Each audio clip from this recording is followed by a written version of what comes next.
On dirait un vieux gâteux, là. Vieux gâteux. Ouais, ma gâteux. Bon, allez. Bonjour à toutes et à tous, bienvenue dans le podcast à sueur. Hello, Big Hostie. Aujourd'hui, on va parler d'Dustin Poirier. Parce que... Et j'aime bien, tu vois, j'aime bien.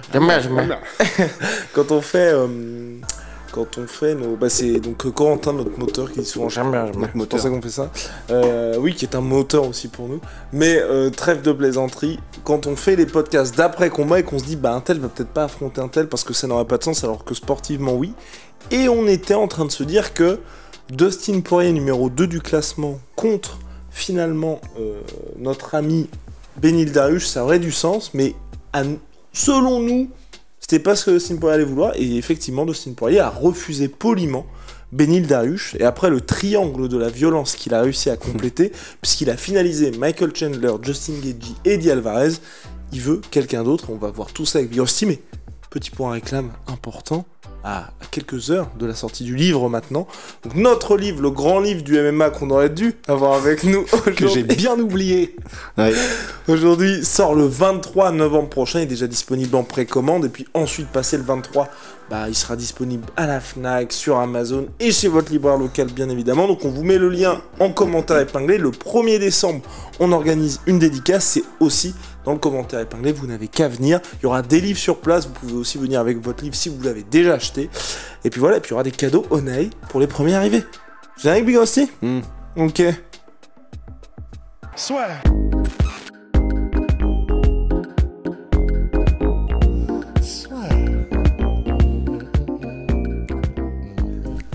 Entre dans l'octogone avec Unibet. Qui sera le vainqueur du combat?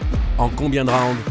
Fais tes paris sur l'app numéro 1 et profite de 100 € de bonus sur ton premier pari. Dustin Poirier. Ouais.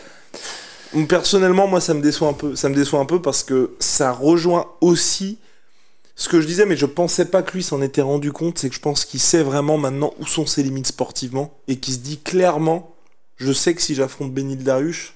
Ah, tu penses que c'est ça? Oui. Ah ouais, bah trop bien, on commence par un désaccord. Let's go.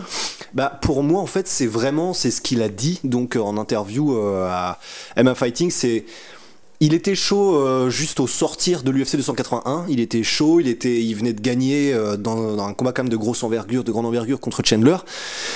Mais après un petit peu de réflexion et à moyen tiède froid, il était en mode mais je veux quand même des gros combats. Et c'est ça, on le rabâche mais tellement qu'on est relou avec ça. Mais c'est vrai que Dariush, c'est le problème, c'est que c'est un gros combat sportivement, c'est un challenge, mais personne ne le connaît à part les fans hardcore de MMA. Et il fait pas grand chose, mais volontairement, hein, il fait pas d'efforts, il fait pas de trash talk, il fait au-delà même du trash talk parce qu'il y aurait d'autres manières de se vendre, il ne le fait pas. Et donc, en fait, il arrive à cette situation, Dariush, où même des gars comme Poirier, en fait, sont pas très chauds pour l'affronter.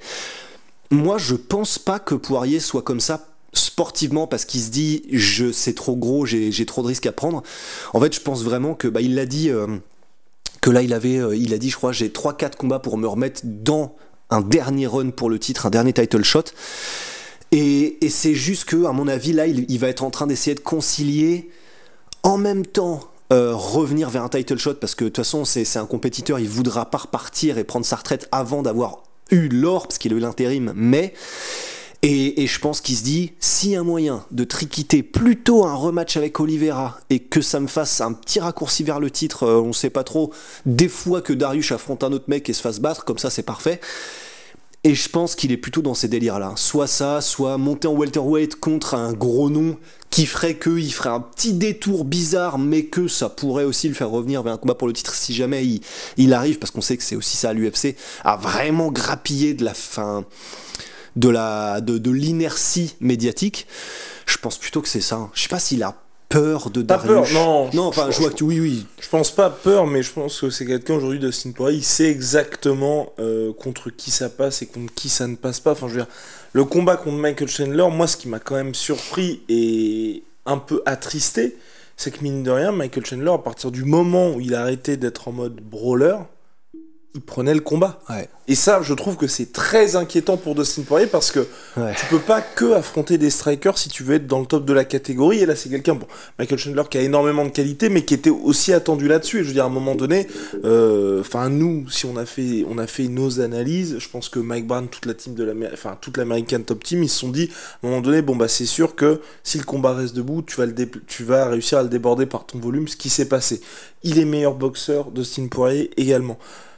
Quelles sont les armes de Michael Chandler? Ça va être sa lutte. Et donc même ça, quand Michael Chandler a enclenché le truc, alors qu'il était déjà trop tard en plus, c'est ça aussi qui m'inquiétait, c'est que si vous voulez que votre lutte puisse marcher, à part si vous appelez Rabin Nurmagomedov dans un combat, de toute façon vous mettez ça en place au moment où il y a pas mal d'incertitudes. Si vous faites ça et que vous êtes déjà compromis, par exemple Derek Brunson contre Israel Adesanya, vous êtes prévisible et donc ça ne marche pas. Et là, même à ce moment-là, Michael Chandler a réussi à s'en tirer pour se donner de l'air. C'est ça qui m'inquiète beaucoup.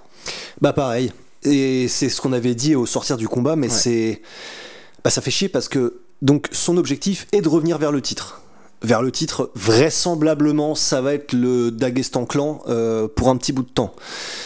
Bah, on n'a pas eu de nouvelles assez joyeuses pour Dustin Poirier. On n'a pas eu le bon. Ok, c'est pas Islam, mais par contre, aucun problème avec Chandler. Non, il a eu des problèmes avec Chandler. Très bon lutteur, comme tu l'as dit, mais vu qu'on ne voit pas de progression, c'est... Ouais, même un combat retour contre Charles Oliveira, je serais pas chaud, enfin je serais pas confiant du tout en fait. Parce qu'effectivement, c'est un peu comme Masvidal, c'est un peu cruel, en plus ils font partie de la même team, ATT qui est pourtant, et c'est la team qui a été connue pendant un moment pour justement utiliser le walk, enfin le cage walk, je sais plus quel est le terme exact, mais en gros utiliser la cage pour se relever. Sauf que voilà, il y a eu des adaptations du jeu, il y a eu le style dagestanais qui est arrivé. Maintenant, c'est pas aussi facile quand le style est maîtrisé justement d'attrition et de pression contre la cage. Et maintenant, que ce soit lui ou Masvidal, on les a vus dépasser en lutte alors qu'ils savaient, pour leurs derniers adversaires respectifs, que ce soit Colby pour Masvidal ou Chandler pour Poirier, alors qu'ils savaient que c'était là que ça allait se jouer. On est d'accord, c'est chaud de revenir, tu peux pas gagner en connaissance l'équivalent de 15 années de lutte comme en ont fait des gars comme Colby, comme en ont fait des gars comme Chandler, c'est de là qu'ils viennent. Néanmoins, t'as des adaptations à faire, que ce soit par ton mouvement, que ce soit juste certaines techniques à mettre en place, et c'est vrai que là on le voit pas. Et vous pouvez être sûr que Mike Brown il est sur le coup, mais en tout cas il est sur le coup, mais pour l'instant on n'en voit pas vraiment les fruits. Et je suis d'accord avec toi, on va voir ce qui se passe, mais c'est pas de très bon augure. C'est pour ça qu'à la limite, moi je serais plus chaud pour qu'effectivement il fasse que des combats fun qui lui rapportent du bif et qu'il le dise vraiment en fait. Après il le dit à demi-mot, quand il dit je veux juste des big fights. Ouais, je sais pas, moi je suis en mode, je pense qu'il exclut pas non plus un run vers la ceinture, mais pour moi je pense qu'il faut le mettre dans la catégorie des Michael Chandler aujourd'hui, Dustin Poirier, tu vois. Et que ce soit un gars, de toute façon vous voyez, Dustin Poirier ça fait... J'étais en train de réfléchir au dernier combat, tu vois, où il a déçu, mais non, c'est un mec qui ne déçoit jamais dans ses combats, et donc pour moi ce serait ça, c'est... Tu le fais combattre en welter dans des combats qui sont sympas, tu le fais combattre en lightweight contre des mecs qui sont sympas. Par exemple, la tétralogie contre Conor McGregor, ensuite il revient contre Justin Gaethje, enfin tu vois, tous ces combats-là, mais le voir aujourd'hui, et surtout qu'il y a tellement de mecs qui attendent dans cette catégorie lightweight, aujourd'hui moi j'ai vraiment envie faire quasiment deux catégories, où t'as les Tony Ferguson, Conor McGregor, Dustin Poirier, Justin Gaethje et Michael Chandler d'un côté, et de l'autre, tous les mecs du classement qui ne demandent qu'à monter. Ouais. Et moi, vraiment, ça me dérangerait pas. Ouais, grave. Un espèce de classement légende parallèle et des classements sportifs normal, tout se passe bien à côté. Ouais. Surtout quand le mec refuse Beneil Dariush. En fait, c'est surtout ça qui m'agace. Oui, grave. C'est que là, t'as une option qui sportivement te permet, parce que Beneil Dariush, sportivement, c'est parfait pour lui parce que, ok, il est classé derrière, mais c'est celui qui a la plus grosse série de victoires. Personne ne veut l'affronter, personne ne le connaît, et il fait encore plus flipper depuis qu'il a fait le combat qu'il a fait contre Gamrot. Et puis il a un style qui est pas évident sur le papier pour Dustin Poirier. Si Dustin Poirier dit ok, je vais prendre ce mec là, et qu'en plus il le bat, là t'as l'autoroute vers le c'est clair. Plus personne ne peut rien dire. En plus t'auras ce côté que malheureusement on n'a pas eu contre Michael Chandler, mais qui a j'ai pas d'exemple récent, je reprends Israel Adesanya, mais comme quand Israel Adesanya avait affronté Derek Brunson, où on se dit ok, face à un lutteur d'élite, voilà ce qui se passe, le mec en fait au-delà d'être un phénomène qui est poussé par l'UFC, il est prêt. Ou par exemple, là, dernièrement, Sean O'Malley contre Petroyan. Ouais. Tout le monde avait peur de se dire, bon, qu'est-ce qui se passe quand il affronte un top 5 ? Bon, on a vu ce que ça a donné. Maintenant, il n'y a plus aucune peur de la part de l'UFC de dire, bah, soit on lui file un title shot, soit on le met face à un top 3. Là, c'est pareil, tu vois. Moi, j'aurais aimé qu'ils disent, ok, et qu'est-ce qu'on va ? Ouais, mais je dois avouer que s'il avait pris le combat contre Dariush, ça aurait sorti trop. Oui. J'aurais été en mode ouais. Mais en vrai, j'aurais été déçu. Ah ouais, mais.